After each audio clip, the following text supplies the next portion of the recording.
आशुतोष शशांक शेखर चंद्रमौलि चिदंबरा कोटि कोटि प्रणाम शंभो कोटि नमन दिगंबरा।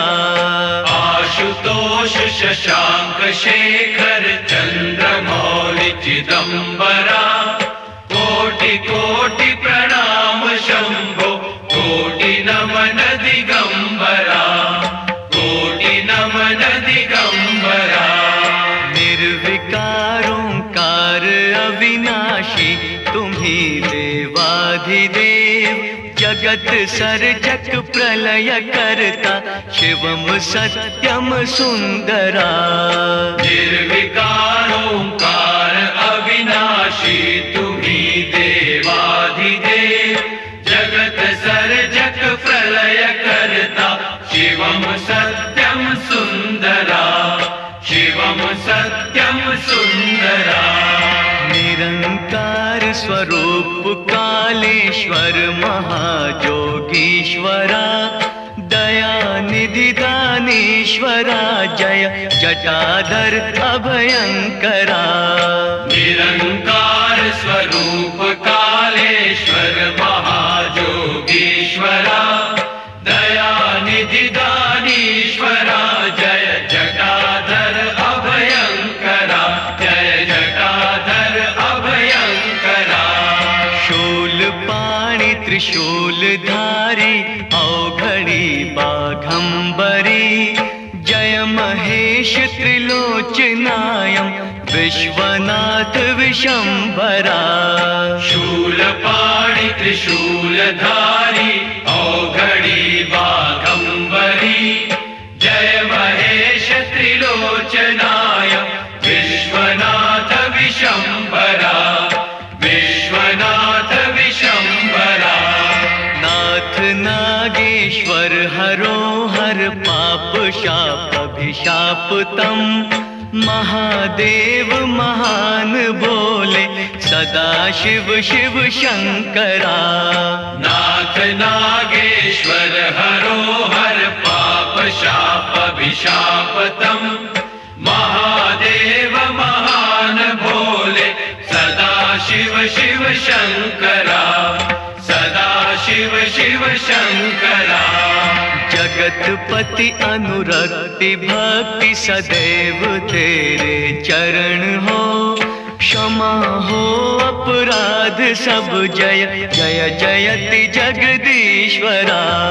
जगतपति अनुरक्ति भक्ति सदैव तेरे चरण हो क्षमा हो अपराध सब जय जय जयति जगदीश्वरा जय जय जयति जगदीश्वरा। जन्म जीवन जगत का संताप ताप मिटे सभी ओम नमः शिवाय मन जपता रहे पंचाक्षरा। जन्म जीवन जगत का संताप ताप मिटे सभी ओम नमः शिवाय मन जपता रहे पंचाक्षरा जपता रहे पंचाक्षरा। आशुतोष शशांक शेखर चंद्रमौलि चिदंबरा कोटि कोटि प्रणाम शंभो कोटि नमन दिगंबरा कोटि नमन दिगंबरा कोटि नमन दिगंबरा कोटि नमन दिगंबरा कोटि नमन दिगंबरा कोटि नमन दिगंबरा। ఓం శాంతి. ఈరోజు సండే మురళి అవ్యక్తవాణి రివైజ్ డేట్ 13/12/89.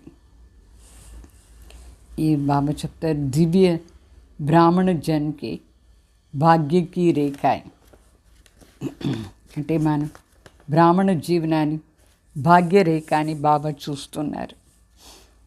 आज विश्व रचयिता बाप दादा अपनी विश्व की सर्व मनुष्य आत्माओं रूपी बच्चों को देख रहे हैं. सर्व आत्माओं में अर्थात सर्व बच्चों में 3 प्रकार के बच्चे हैं, सॉरी 2 प्रकार के बच्चे हैं। एक है बाप को पहचानने वाले, दूसरा है पुकारने वाले व फरकने की प्रयत्न करने वाले, लेकिन है सभी बच्चे। तो आज दोनों प्रकार के बच्चों को देख रहे थे। सर्व बच्चों में से पहचानने वाले व प्राप्त करने वाले बच्चे बहुत थोड़े हैं और पहचान करने प्रयत्न करने अनेक हैं। पहचानने वाले बच्चों के मस्तक पर श्रेष्ठ भाग्य की लकीर चमक रही है। सबसे श्रेष्ठ भाग्य की लकीर है बाप द्वारा दिव्य जन्म की रेखा अति श्रेष्ठ चमक रही है। पुकारने वाले अनजान भी मानते यही है कि भगवान ने हमें रचा है, लेकिन अनजान होने के कारण दिव्य जन्म की अनुभूति नहीं कर सकते। आप भी कहते हो हमें बाप दादा ने दिव्य जन्म दिया है, वो भी कहते हैं भगवान ने हमें रचा है। అంటే ఇక్కడ బాబా చెప్తారు, ఈరోజు విశ్వ రచయిత మొత్తం విశ్వంలో ఉండే సర్వ మనుష్యాత్మలు బిడ్డల్ని చూస్తూ ఉన్నారు, సర్వ మనుష్యాత్మల్ని చూస్తూ ఉన్నారు. అయితే ఈ దాంట్లో 2 ప్రకారమైన బిడ్డలు ఉన్నారు. 2 ప్రకారమైన బిడ్డలు ఎవరు? ఒకటి బాబాని తెలుసుకుని పరిచయం ఉండేవాళ్ళు, తండ్రి ఎవరుని పరిచయం ఉండేవాళ్ళు, తెలుసుకున్నారు, తండ్రి బిడ్డ అయిపోయినారు. ఇంకొకటి పిలుస్తూ ఉండేవాళ్ళు భగవాన్ని, పరమాత్మని తెలుసుకునే దానికి ప్రయత్నం చేసేవాళ్ళు. 2 ప్రకారమైన ఉన్నారు చూడండి. అయితే అందరూ బిడ్డలే, అజ్ఞాని ఆత్మలు బిడ్డలే, జ్ఞాని ఆత్మలు బిడ్డలే. ఈరోజు 2 ప్రకారమైన బిడ్డల్ని బాబా చూస్తున్నారు. సర్వ బిడ్డలులో ఎవరెవరు తెలుసుకున్న బిడ్డలు ఉన్నారు, ఎవరు బాబాని ప్రాప్తి చేసుకున్నారు, అట్లా బిడ్డలు చాలా తక్కువ మంది ఉన్నారు. తెలుసుకునే దానికోసం ప్రయత్నం చేసేవాళ్ళు అజ్ఞాని బిడ్డలు, వాళ్ళు అనేక ఉన్నారు. ఎవరెవరు బాబాని తెలుసుకున్నారు, పరిచయం ఉందో వాళ్ళ మస్తకంలో చాలా శ్రేష్ఠ భాగ్యాన్ని గీత మెరుస్తూ ఉంది. అన్నిటికంటే శ్రేష్ఠ భాగ్యాన్ని గీత ఏమంటే తండ్రి ద్వారా దివ్య బ్రాహ్మణ జన్మం ప్రాప్తి అయింది. ఇదే చాలా పెద్ద భాగ్యం. తండ్రి స్వయం భగవాన్ ద్వారా మనకు ఈ బ్రాహ్మణ జన్మం ప్రాప్తి అయింది. ఇది చాలా పెద్ద భాగ్యమైంది.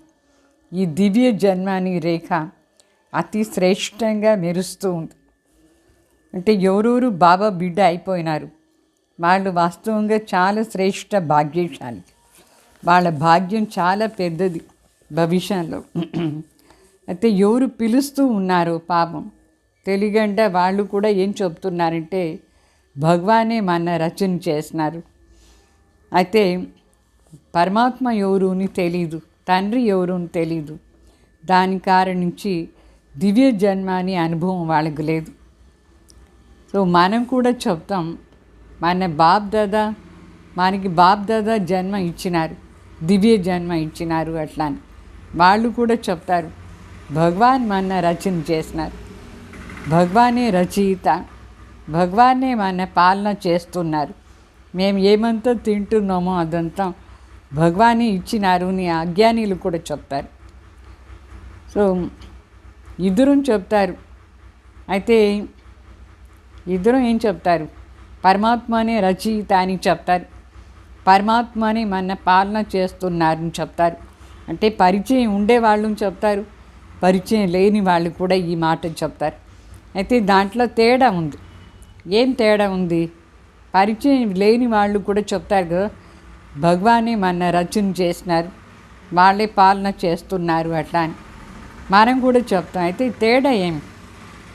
మనం ఇది చెప్పేటప్పుడు అనుభవంతో చెప్తాం, నషాతో చెప్తాం, గర్వంగా చెప్తాం. భగవాన్ రచయిత పరమాత్మ మాకు దివ్య జన్మ ఇచ్చినారు, జ్ఞానం తెలుసుకుని నాలెడ్జ్ ఆధార్లో మనం చెప్తాం.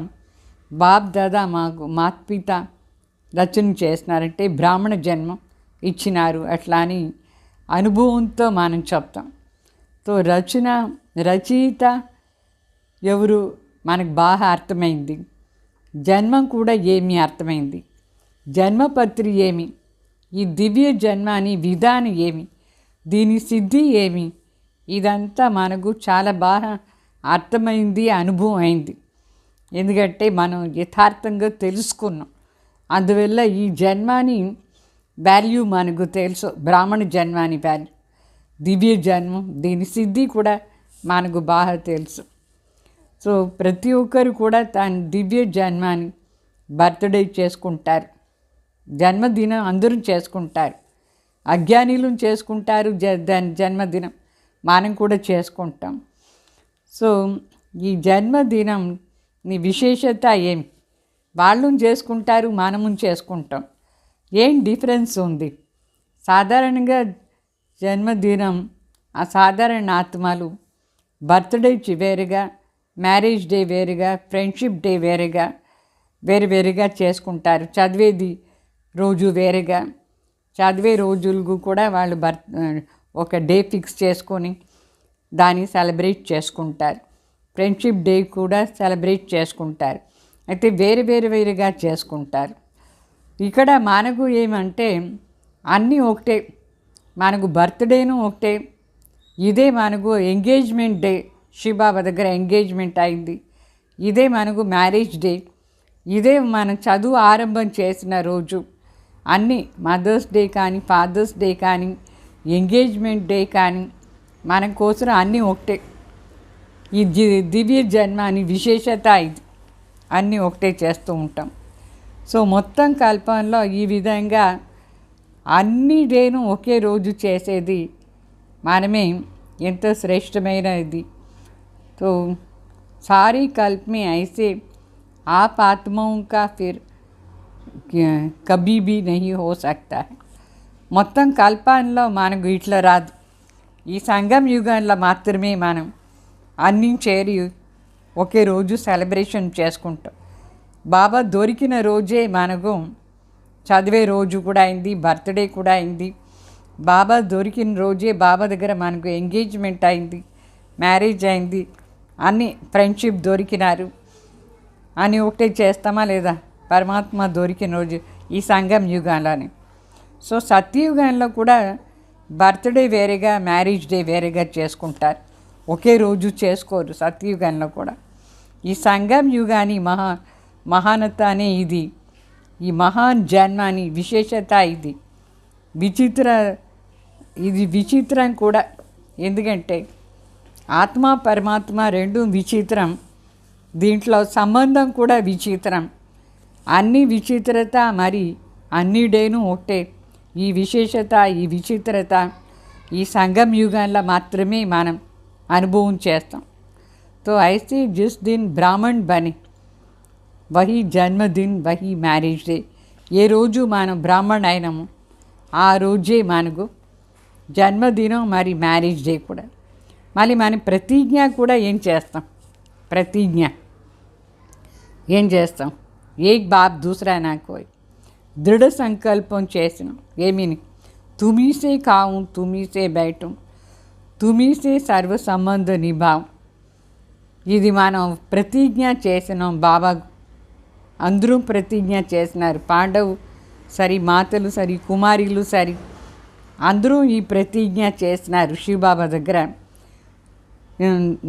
నువ్వు ఒకటే, వేరే ఎవరు లేదు అట్లా. మీ దగ్గరే కూర్చుంటాను, మీ దగ్గరే తింటాను, మీ దగ్గరే అన్నీ, వేరే ఎవరి దగ్గర మనకు ఏమీ లేదు. కుమారులు అది చెప్తారు, మాతలు అది చెప్తారు, పాండవులు అది చెప్తారు. మనకు స్వప్నంలో కూడా, మనసులో కూడా మన మనసు వేరే ఎక్కడ పోయేదానికి లేదు, పోదు కూడా. ఎందుకంటే ఒకరి ద్వారానే అన్ని ప్రాప్తి చేసుకున్నాం. సో స్వప్నంలో కూడా మన మనసు వేరే వాళ్ళ దగ్గర పోదు. ఇట్లా పక్కా అయినారా మీరు? ఈ విధంగా పక్కాగా ఉన్నారా? వేరే ఎవరైనా సాథీ కూడా ఉన్నారా? సేవ కోసం ఎవరైనా విశేష సాథీ మీకు కావాలన్నా బాబానే సాథీ చేసుకున్నారా?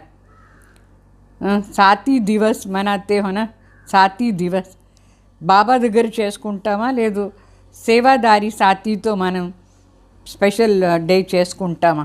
మాకు సాథీ దొరికినారు అట్లా అని బాబా దగ్గర చేసుకుంటున్నారా సాథీ డే, లేదు స్పెషల్ సేవాదారి మన కోసం ఎవరు మన వెంట ఉన్నారు వాళ్ళతో చేసుకుంటామా? तो उसका दिवस मनाएंगे या बाप का मनाएंगे? चाहे सर्विस करने वाले हो, चाहे सर्विस लेने वाले, लेकिन सेवा के समय सेवा की फिर इतना न्यारे और प्यारे बनो तो ज़रा भी विशेष झुकाव नहीं होगा. బాబా చెప్తారు, సర్వీస్ చేసే టైంలో మనం వాళ్ళకు సర్వీస్ చేస్తాం, వాళ్ళ దగ్గర సర్వీస్ తీసుకుంటాం అంతే. తర్వాత న్యారా మరి ప్యారా అయిపోవాలి. వాళ్ళది అంటే మన మనసు వాళ్ళకు ఆకర్షణ కాకూడదు, వంగకూడదు, వాళ్ళతో లొంగిపోకూడదు. तो जो सेवा में मददगार है, मदद करेंगे वो विशेष तो होगा ना. ఎవరు మనకు సేవలో సహయోగం ఇస్తారు వాళ్ళేమో విశేష ఆత్మలే. चाहे भाई हो चाहे बहन हो, जो विशेष सेवा करता है वो विशेष अधिकार भी रखता है. ఎవరైనా సరే మనకు ఎవరు విశేష సేవ చేస్తారో బాబా దగ్గర వాళ్ళు విశేష అధికారం కూడా పెట్టుకుంటారు. వాళ్ళు విశేష ఆత్మ కూడా అయినారు. అయినా కూడా మన సాథీ ఎవరు? తో సేవాకి సాథీ బనం, లేకిన్ సాక్షి హోకర్కే సాథీ పరస్పరంగా సాథీ ఒకరొకరు సహయోగం ఇచ్చుకుంటారు సాథీ. అయితే సాక్షిగా ఉండి పరస్పరంగా సహయోగం ఇవ్వాలి. సాక్షిపన్ భూల్ జాతా హై తో సిర్ఫ్ సాథీ బన్నే మే బాప్ భూల్ జాతా హై. అయితే సాక్షిగా ఉండి మనం వాళ్ళ దగ్గర సేవ తీసుకొని దానికి బదులుగా వాళ్ళనే సాథీగా చేసుకుంటే తండ్రిని మర్చిపోదామని. సాక్షి బన్ పార్ట్ బజానికి ప్రాక్టీస్ కరు. అందుకే అందరి దగ్గర మనం సాక్షిగా ఉండేదానికి ప్రాక్టీస్ చేయాలి. సాక్షిగా ఉండి పార్ట్ చేయాలి. అంటే మనకు కావలసిన వాళ్ళు అందరూ ఉన్నారు, అందరూ మనకు కావాల్సిందే కదా. అయితే వాళ్ళే మనకు అన్నీ లేదు. బాబానే మర్చిపోకుండా బాబాని సాథీ చేసుకొని వీళ్ళ దగ్గరంతా కూడా స్పెషల్ పార్ట్ చేయాలి. అంటే విశేషంగా అందరూ మనకు కావలసిన వాళ్ళే. అయితే సాక్షిగా ఉండేది ప్రాక్టీస్ చేయాలి. हर बच्चे की मस्तक पर विशेष 4 भाग्य की लकीर चमकती है. ప్రతి ఒక్క బిడ్డ మస్తక్లో స్పెషల్గా 4 భాగ్యాన్ని గీత మెరుస్తూ ఉంది. ఒకటి వచ్చేసి దివ్య జన్మకి రేఖ, దివ్య జన్మాని రేఖాది భాగ్యం మెరుస్తూ ఉంది. ఇంకొకటి పరమాత్మ పాలనాది రేఖ, ఇంకొకటి పరమాత్మ చదివించేది సార్. మన టీచర్ ఎవరు?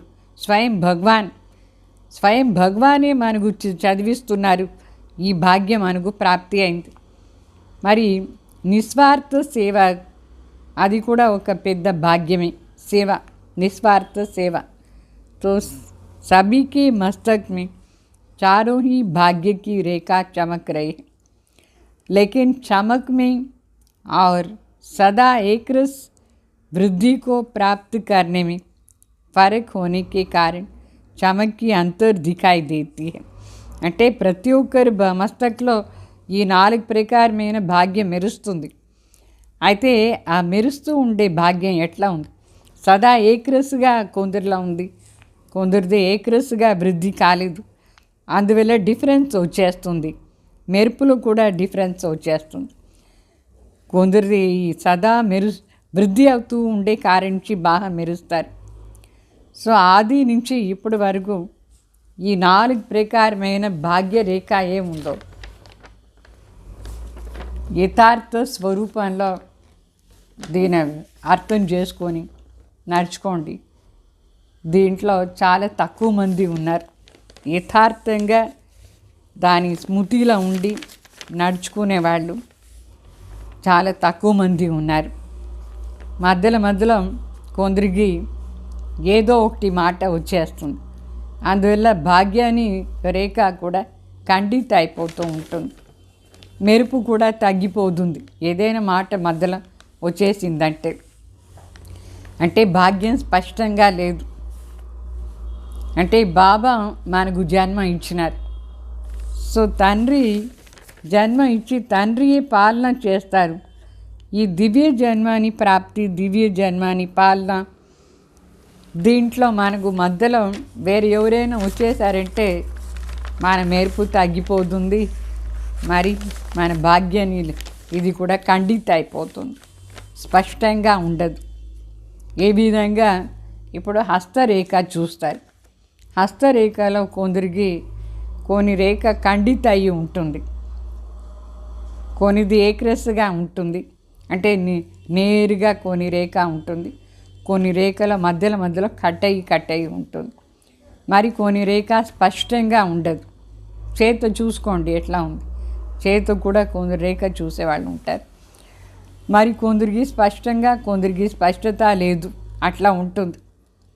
సో బాబ్దాదా కూడా ఇప్పుడు బిడ్డలది రేఖని చూసేటప్పుడు ఈ దివ్య జన్మాని రేఖ ఏముందో దీంట్లో అందరేమో దివ్య జన్మం తీసుకున్నారు, కానీ కొందరిది మధ్యలో ఖండిత అయిపోయి ఉంది. అందువల్ల స్పష్టంగా కూడా లేదు. ఖండిత అయి ఉంది, స్పష్టంగా లేదు. ఈ 4 రేఖ కూడా ముఖ్యంగా దివ్య జన్మం మనకు బాబా దివ్య జన్మ ఇచ్చినారు. ఆ దివ్య జన్మాని స్మృతి సదా ఉండాలి. అర్థమైందా? ఆ నశ, ఆ స్మృతి దాంట్లో కొందరిది ఖండిత అయిపోతూ ఉంది, స్పష్టంగా లేదు కొందరిది.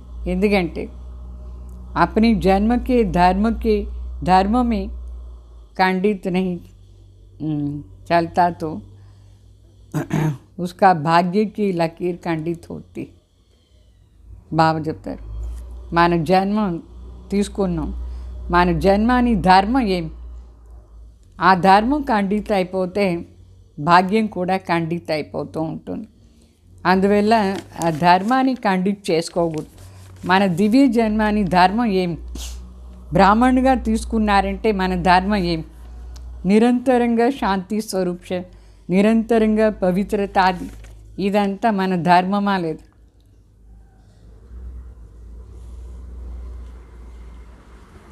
అప్పుడు భాగ్యాన్ని లకీర్ కూడా ఖండిత అయిపోతుంది.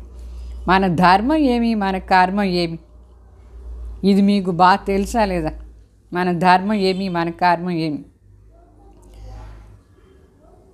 तो ऐसे ही परमात्मा पालना में भी सभी ब्राह्मण चल रहे हैं, चाहे समर्पित हो चाहे प्रवृत्ति में रहते, लेकिन बाप के डायरेक्शन से चल रहे हो ना. అంటే పరమాత్మ పాలన తీసుకుంటాం మనం బ్రాహ్మణ్ అంటే వాళ్ళు ఇంట్లో ఉంటేనే సరి, సమర్పణ అయి ఉంటేనే సరి, మొత్తానికి పరమాత్మ డైరెక్షన్ అనుసారంగా కదా మనం మన జీవనాన్ని నడిపిస్తున్నాం. ప్రవృత్తి వాళ్ళు ఏం చెప్తారు, అప్నా కమాయా హువా ఖాతే హో యా బాప్కే ఖాతే హో. బాబా అడుగుతారు ప్రవృత్తి వాళ్ళని, మీ సంపాదన మీరు తింటున్నారా, లే బాబా ఇచ్చిందని మీరు తింటున్నారా, అది బాబాదీని అనుకున్నారా లేదు మీదే అనుకున్నారా. బాప్ కా ఖాతే హో, बाप का खाते हो ना, क्योंकि अपना सब कुछ बाप को दे दिया है, तो बाप का हो गया ना. బాబాకు మీరు చెప్పినారు కదా మాదంతా మీదే అట్లా అని, అంటే అన్నీ బాబాది అయిపోయిందంటే మీరు తినేది బాబాదా లేదు మీదా? మీది కాదు, బాబాది మీరు తింటున్నారు. ఎందుకంటే అన్నీ మీది అని చెప్పేశారా లేదా మొదట్లో. చాహే కమాతే భీ హో లేకిన్ కమాయా హువా ధన్ बाप के हवाले करते हो या अपनी काम में लगाते हो.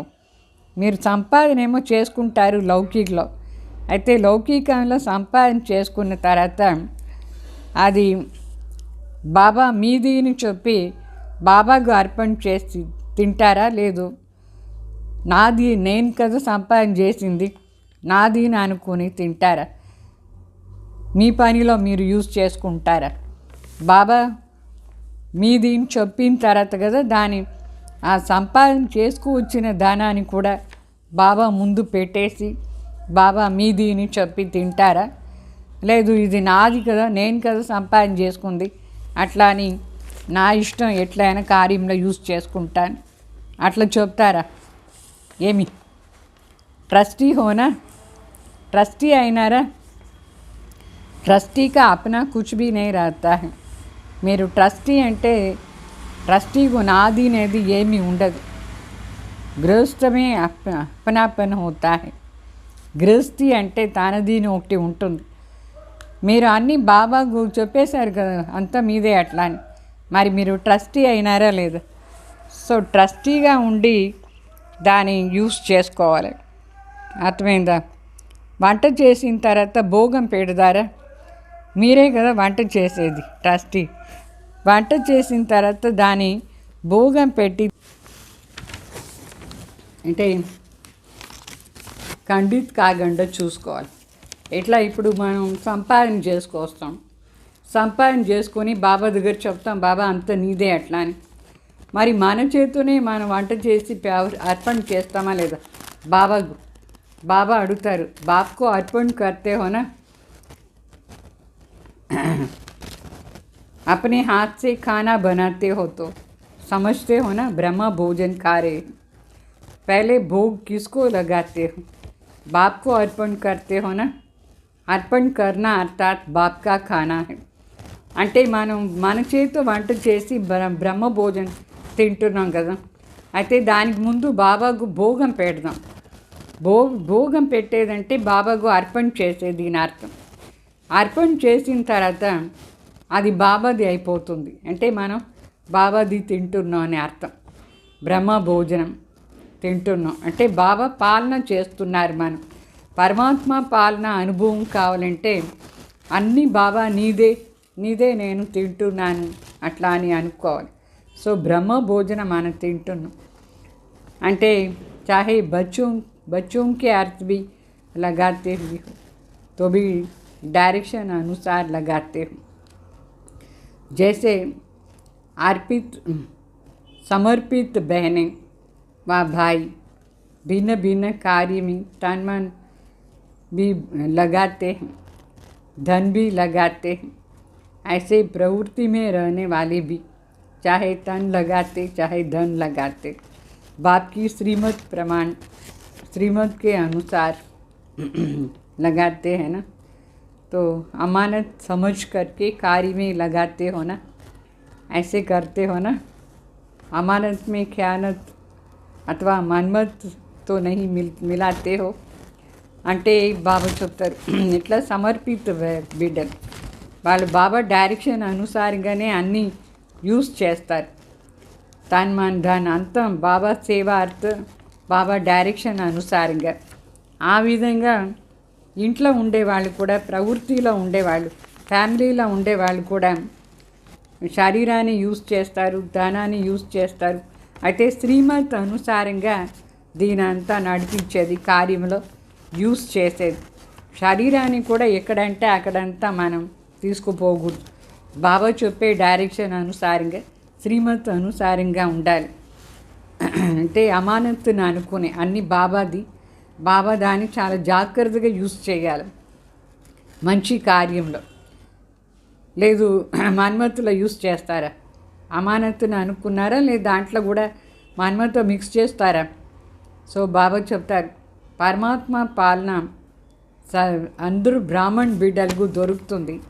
అది పరమాత్మదిని అనుకుని మనం తింటే పరమాత్మ పాలన మనకు దొరుకుతుంది. అర్థమైందా? तो सब ब्राह्मण आत्माओं को परमात्मा पालना मिल रही है ना, पालना की जाती है शक्तिशाली बनाने के लिए. माता की पालना का प्रत्यक्ष रूप क्या है? बच्चा शक्तिशाली बनता है. అంటే పాలన ఎందుకు చేస్తారు భగవాన్? పాలన చేసేదంటే శక్తిశాలిగా చేసాని కోసం పాలన చేస్తారు.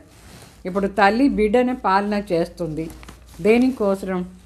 బిడ్డ బాగా శక్తిశాలి అయిపోవాలి అని పాలన చేస్తారు. ఆ విధంగా స్వయం భగవాన్ తండ్రి మనని పాలన చేస్తారు. సో బాబాదీని అనుకుని తీసుకుంటే మనకు పరమాత్మ శక్తిశాలి పాలన దొరుకుతుంది. तो ब्रह्मा माँ की पालना द्वारा सभी सेंटर्स शक्तिशाली बने हैं ना. लेकिन कई बच्चे सदा शक्तियों को कार्य में लगाते हैं और कई बच्चे प्राप्त की शक्तियों को अर्थात पालना को कार्य में नहीं लगाते, अर्थात पालना को प्रैक्टिकल में नहीं लाते. इसलिए श्रेष्ठ पालना मिलते हुए भी कमज़ोर हो जाते. అంటే బ్రహ్మ తల్లి వాళ్ళ ద్వారా మనకు పాలన దొరుకుతుంది, సర్వశక్తులు దొరుకుతుంది. తల్లి మన శక్తిశాలిగా చేస్తారు. మనకు శక్తి ఏమో దొరుకుతుంది. అయితే కొందరు ఏమంటే ఆ శక్తుల్ని కార్యంలో ప్రయోగం చేస్తారు. కొందరు ప్రాప్తి అయిన శక్తిని అంటే పాలనని కార్యంలో ప్రయోగం సరిగ్గా చేసేలేదు, ప్రాక్టికల్గా చేయరు. అందుకోసం శ్రేష్ఠ పాలన దొరుకుతూ ఉంటే కూడా వీక్ అయిపోతారు చాలామంది. సో భాగ్యాన్ని లకీర్ అంటే గీత ఎందుకోసం ఖండిత అవుతుందంటే బాబా మన ఏం పాలన చేసి మనకు శక్తి ఇస్తారు, ఆ శక్తులను మన ప్రాక్టికల్ రూపంలో తీసుకురావాలి. లేదంటే వీక్ అయిపోతుందంటే ఆ భాగ్యాన్ని రేఖ ఖండిత అయిపోతుంది.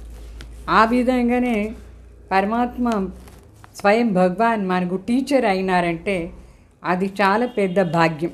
స్వయం భగవానే టీచర్ అయినారు, చదివిస్తూ ఉన్నారు. సో ऐसे ही पढ़ाई की लकीर, पढ़ाई का एम एंड ऑब्जेक्ट ही है श्रेष्ठ पद को प्राप्त करना. शिक्षक बाप पढ़ाई सबको एक ही पढ़ाई पढ़ाते हैं, एक ही समय पर पढ़ाते हैं. लेकिन जो श्रेष्ठ ब्राह्मण जीवन का वह पढ़ाई का पद का अथवा नशा है वो सबको एक जैसे नहीं रहता है. बाबा చెప్తారు, నేను భగవాన్ మీకు చదివిస్తున్నాను, చదువుది లక్ష్యం కూడా ఒకటే, ఫరిష్ట అయ్యేది. అదే కదా మన లక్ష్యం. సో ఈ భాగ్యం మనకు దొరికింది, ఎంత పెద్ద లక్ష్యం దొరికింది. శ్రేష్ఠ పదవి ప్రాప్తి చేసుకోవడానికి మనం చదువుతున్నాం. అయితే టీచర్ భగవాన్ చదివిస్తున్నారు, అందరికీ ఒకే చదివిస్తున్నారు, ఒకే సమయంలోనే అందరికీ చదివిస్తూ ఉన్నారు. అయితే ఎవరు శ్రేష్ఠ బ్రాహ్మణ్ అయినారు, శ్రేష్ఠ బ్రాహ్మణ జీవనాన్ని ఈ చదువునే ఈ పదవినే నషాతో ఉంటారు, ఈ పదవిది నష ఈ చదువుది నషాతో ఉంటారు. అప్పుడు వాళ్ళకు ఆ శ్రేష్ఠ స్థితి అనుభవం అవుతుంది. అయితే అందరూ ఒకే రకంగా లేదు కదా, మనది పరిష్టాసో దేవత స్టేటస్ వరకు రావలేదు. సదా ఈ స్మృతిలో అందరూ పెట్టుకోరు, ఎట్లా అంటే అట్లా మర్చిపోతారు. అందుకోసం ఈ చదువుది భాగ్యం రేఖ ఏముందో దాంట్లో కూడా తేడా కనిపిస్తుంది. ఒకే చదువు ఉంటే కూడా చదివే వాళ్ళలో తేడా వచ్చేస్తుంది. పరిష్టాసో దేవత ఆ లక్ష్యాన్ని ఆ నషాతో చదువుతూ ఉండాలి, అప్పుడే మెరుస్తూ ఉంటుంది ఈ భాగ్యం.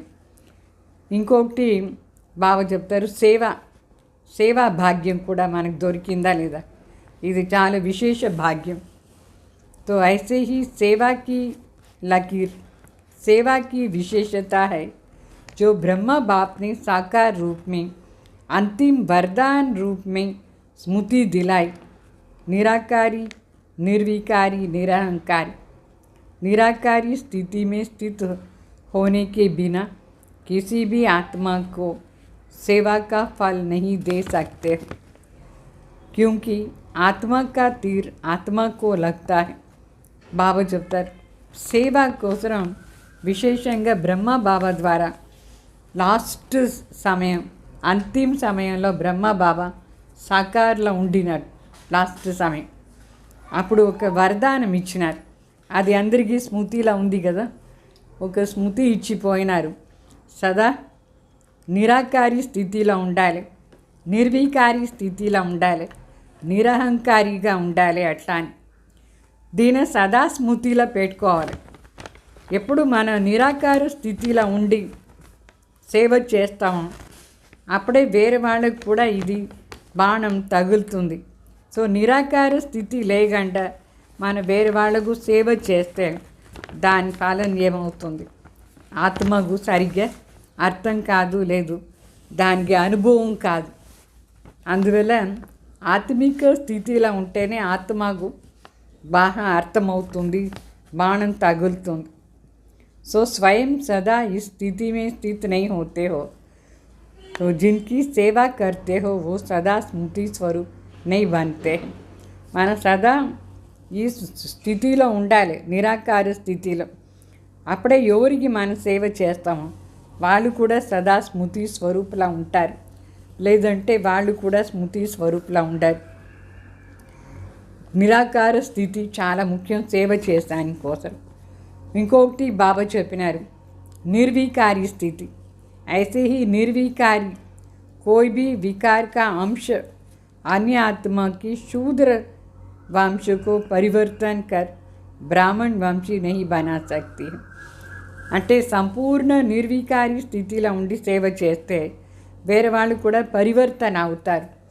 ఒకవేళ ఏదో ఒక వికారాన్ని అంశం మనలో ఉంది అనుకోండి, శూద్ర వంశంది, అప్పుడు శూద్ర వంశీ పరివర్తన అయ్యి బ్రాహ్మణ్ వంశంలో వచ్చేదానికి కాదు. అంటే వికారం అంటేనే శూద్రాని సంస్కారాన్ని అంశం ఉండేది. ఆ అంశం పెట్టుకొని వేరే శూద్రని పరివర్తన చేయాలా అనుకుంటే ఆ శూద్ర వంశీ బ్రాహ్మణ్ వంశంలో వచ్చేది చాలా కష్టం. అందుకే సంపూर्ण निर्विकारी కావాలి మనం.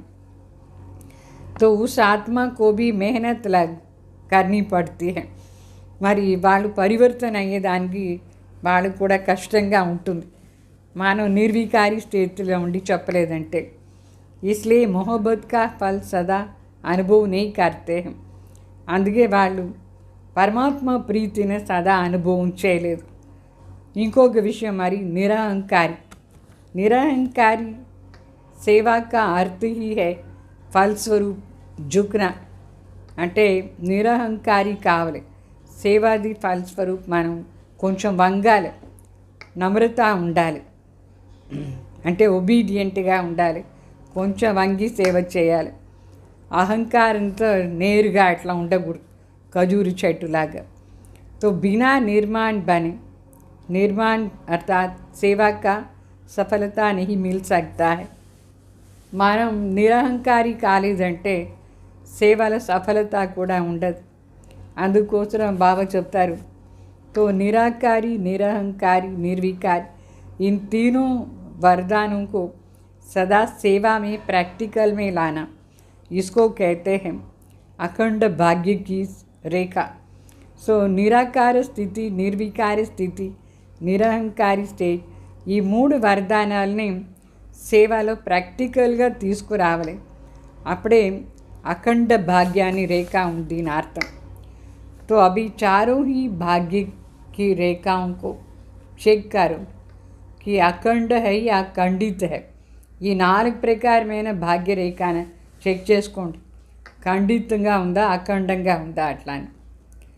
స్పష్ట హై అస్పష్ట హై, స్పష్టంగా ఉందా, లేదు సరిగ్గా కనిపించలేదా, 4 భాగ్య రేఖని. కోటో మే కోయి తో బన్ గయే లేకిన్ బన్నా హై కోయి మే బీ కోయి. కోటిలో కొందరేమో అయిపోయినారు, అంటే ఇంత వేల మంది, లక్షల మంది ఆత్మల్లో మీరు బాబా బిడ్డ అయిపోయినారు, కోటిలో కొందరు. అయితే దాంట్లో కూడా స్పెషల్ ఆత్మ కావాలి, స్పెషాలిటీ ఉండాలి. అందువల్ల ఈ 4 భాగ్యాన్ని రేఖని నిరంతరంగా పెట్టుకోండి, ఖండిత్ కాగంట. तो जो भी कोई में भी कोई होगा वो अभी सर्व का माननीय और भविष्य में पूजनीय बनता है. కోటిలో కొందరు సరి, దాంట్లో కూడా స్పెషల్ ఆత్మలు ఎవరు ఉంటారు, వాళ్ళే సర్వక మాననీయ, అంటే అందరూ ఒప్పుకునే వాళ్ళుగా ఉంటారు, వాళ్ళని అందరూ ఒప్పుకుంటారు. తర్వాత భవిష్యంలో వాళ్ళే పూజ్యనీయ కూడా అవుతారు. तो अखंड भाग्य के लकीरवान है उसकी निशानी. ఎవరు అఖండ భాగ్యాన్ని అది రేఖని పెట్టుకున్నారు అంటే ఎవరి చేతో అఖండంగా ఉందో భాగ్యరేఖ వాళ్ళ నిశాని. वो अभी भी सर्व ब्राह्मण परिवार का प्यारा होगा. వాళ్ళు ఇప్పుడు కూడా సర్వ బ్రాహ్మణ్ పరివారాన్ని ప్రియంగా ఉంటారు. माननीय होने के कारण सर्व की दुआएं श्रेष्ठ आत्माओं के भाग्य की लकीर को चमकती रहें. बाबा చెప్తారు చమకాती रहती है. వాళ్ళు అందరూ మర్యాద ఇచ్చి ఒప్పుకునే వాళ్ళుగా ఉంటారు. అందరి మనసులో వాళ్ళు ప్రియంగా ఉంటారు. అందరూ ఆశీర్వాదం ప్రాప్తి చేసుకుంటారు. ఇట్లా శ్రేష్ఠ ఆత్మ భాగ్య రేఖ అని చాలా దాని మెరుపు కూడా ఎక్కువ ఉంటుంది. భాగ్యాన్ని రేఖ అది మెరుపు అట్లా చేసుకుంటారు. ఇప్పుడు శ్రేష్ఠ భాగ్యశాలి ఆత్మ అంటే ఎవరు ఈ 4 రేఖలు అఖండంగా ఉందో వాళ్ళు అందరికీ ప్రియంగానే ఉంటారు. ఆశీర్వాదం దొరుకుతుంది. అందరూ మాననీయ అవుతారు. तो रेस्पेक्टेबलగా ఉంటారు. वो अभी आप अपने आप से पूछो मैं कौन हूँ. तो सुना आज क्या देखा. ఇప్పుడు స్వయమే చూసుకోండి నేను ఎవరు అట్లా అని. విన్నారా ఈరోజు.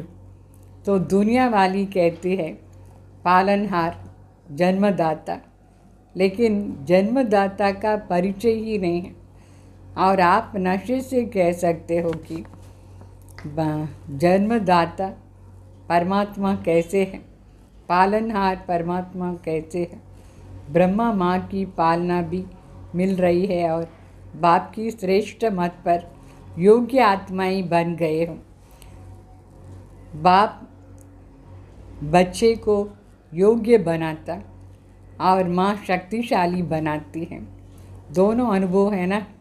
అంటే బాబా చెప్తారు ఇప్పుడు మీకు బాగా అర్థమైంది కదా తండ్రి ఎట్లా పాలనహార అయినారు, ఎట్లా జన్మదాత అయినారు అట్లా అని.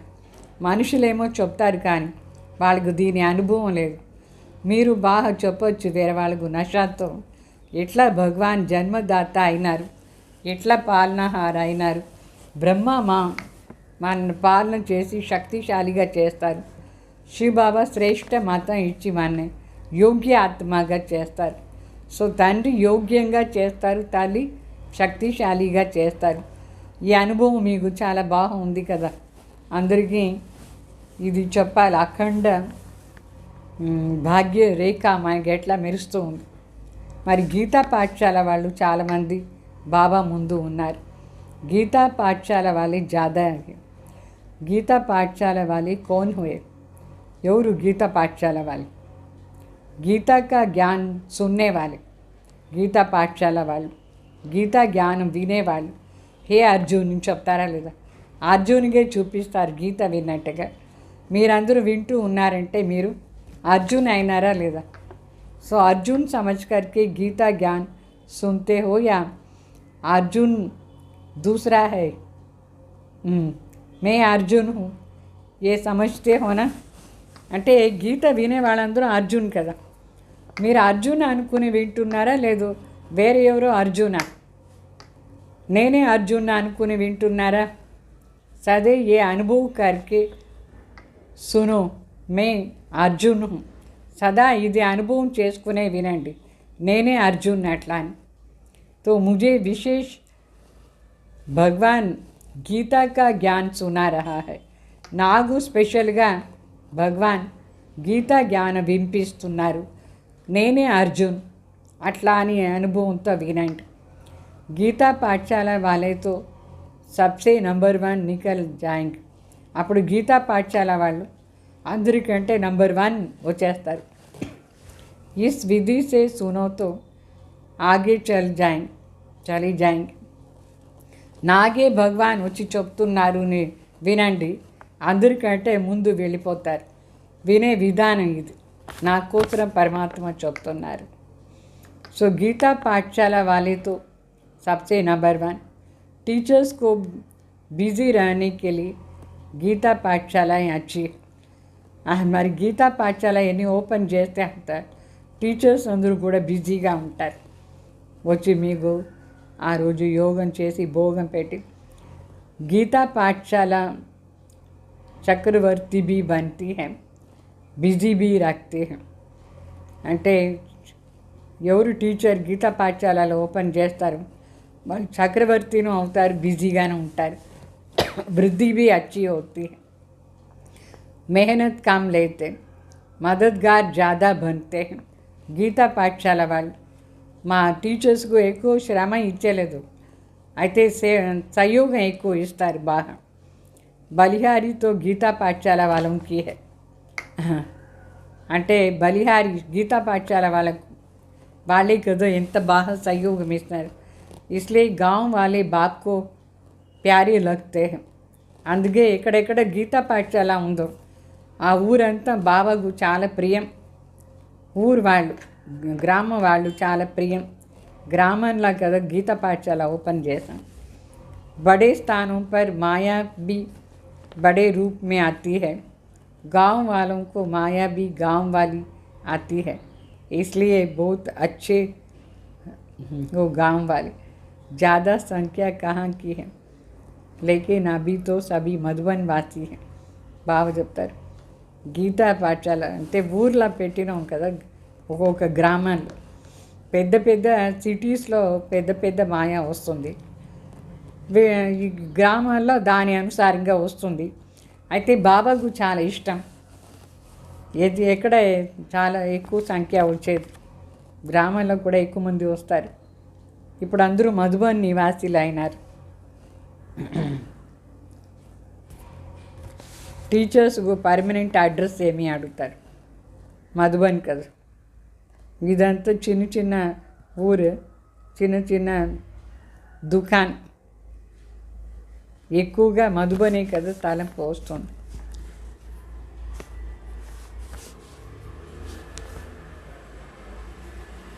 కొందరు టీచర్స్ చెప్తారు ఆత్మ అభయాన్ని అయ్యేదాన్ని కూర్చుంటాం, అయితే సేవ అనే స్మృతిలో వస్తుంది ఎట్లా అని. అయితే బాబా చెప్తారు, బాబా తలంపులో ఉండేటప్పుడు పూర్తిగా అశరీరి అయ్యేసి బాబా తలంపు చేస్తే బాబాని తలంపు వస్తారు.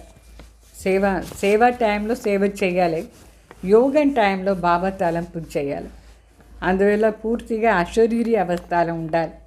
మరి బాబా ఏమి అంతిమ సమయంలో వరదానం ఇచ్చినారు, నిరాకారి, నిరంకారి, నిర్వికారి. దాని స్మృతిలో తీసుకురావాలి. అప్పుడు వేరు వేరే తలంపు ఏమీ రాదు మనకు. అంతిమ సమయంలో బాబా ఇదే కదా అనుకుని శరీరాన్ని వదిలేసి పోయినారు పైన. అట్లా మనం కూడా దేహ అభిమానం నుంచి దూరంగా పోవాలంటే ఇది సదా స్మృతిలో ఉండాలి. మరి కంట్రోలింగ్ పవర్ ఉండాలి. కంట్రోలింగ్ పవర్, రూలింగ్ పవర్ లేదంటే కూడా మనకు అశరీరి అవస్థ సరిగ్గా రాదు. అందువల్ల బాగా ఇది అభ్యాసం చేయాలి. నిరాకార స్థితి అశరీరి పని. మరి నిర్వికారిను కావాలి, లేదంటే ఏదో ఒక మాట తలంపు వస్తుంది. నిరహంకారిగాను ఉండాలి. టీచర్స్ అందరూ ఫాదర్ చేసేవారు. అచ్చా సర్వ बाप समान सदा नॉलेजफुल पावरफुल बच्चों को सदा भाग्य विधाता द्वारा श्रेष्ठ भाग्य की स्पष्ट रेखा वाली भाग्यवान बच्चे सदा बाप समान त्रिवरदान प्राप्त हुई विशेष आत्माओं को सदा ब्राह्मण जन्म की पालना और पढ़ाई को आगे बढ़ाने वाली ऐसे अखंड भाग्यवान बच्चों को बाप दादा का याद प्यार और नमस्ते.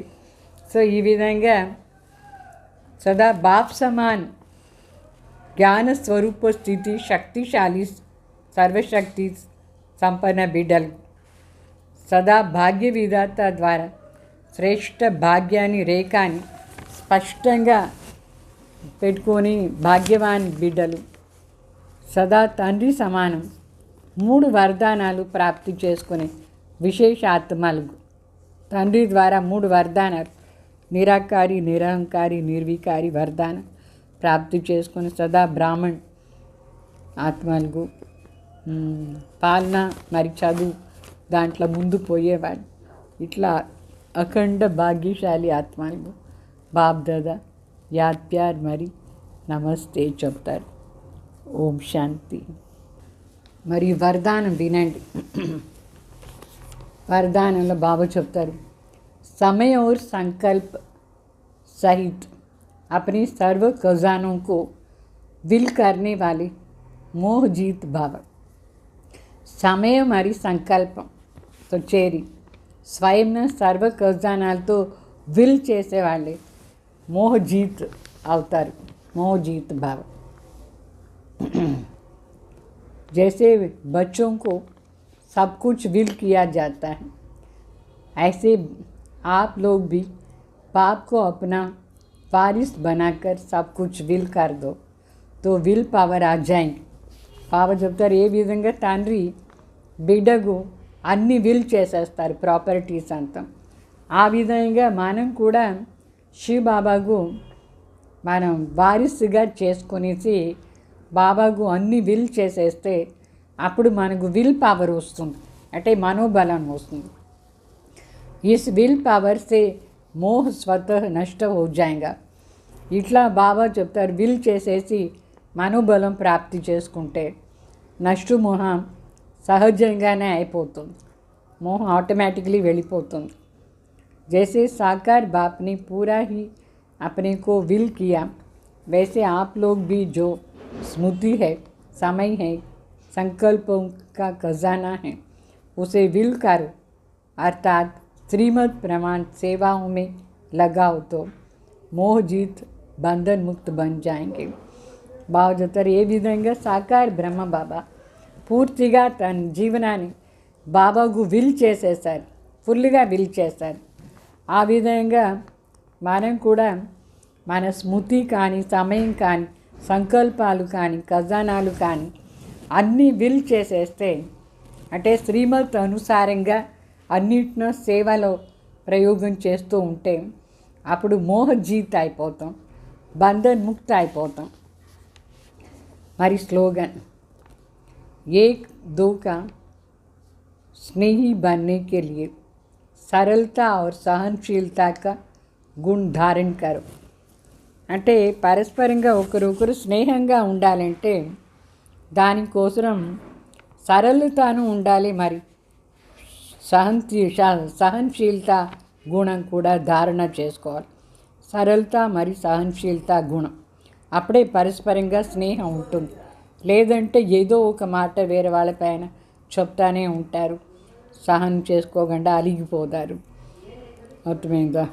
మళ్ళీ ఈరోజు 3వ ఆదివారం సాయంకాలం 6:30 నుంచి 7:30 గంట వరకు అందరం కంపల్సరీగా అంతర్రాష్ట్రీయ యోగం, ఈ యోగం చేయాలి.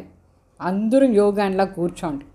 దాంట్లో విశేషంగా స్వయం రహం దిల్ దాతా స్వరూప్, నేను రహం దిల్ అయినాను, నేను అందరికీ పవర్ ఇచ్చేవాళ్ళు, శక్తి ఇచ్చే ఆత్మ, అట్లా అని ఆ స్వరూపంలో కూర్చోండి. మరి సంపూर्ण పవిత్ర स्वरूप में स्थित हो, सर्व आत्माओं को पवित्रता, सुख, शांति की अंजलि देने की సేవా కరు. అంటే రహం దిల్ మరి దాతా స్వరూపులా ఉండాలి. దాంట్లో ఏమేమి దానం అందరికీ ఇవ్వాలి. మన సంపూర్ణ పవిత్ర స్వరూపులా ఉండి సర్వ ఆత్మలకు పవిత్రత, సుఖం మరి శాంతిది అంజలి కొంచెమైనా ఇచ్చే సేవ చేయాలి మనం. అర్థమైందా? కంపల్సరీగా మనస ద్వారా అందరికీ పవిత్రత, సుఖం, శాంతి ఇవ్వండి. ఒక గంట సేపు యోగాలో కూర్చోండి. ఓం శాంతి.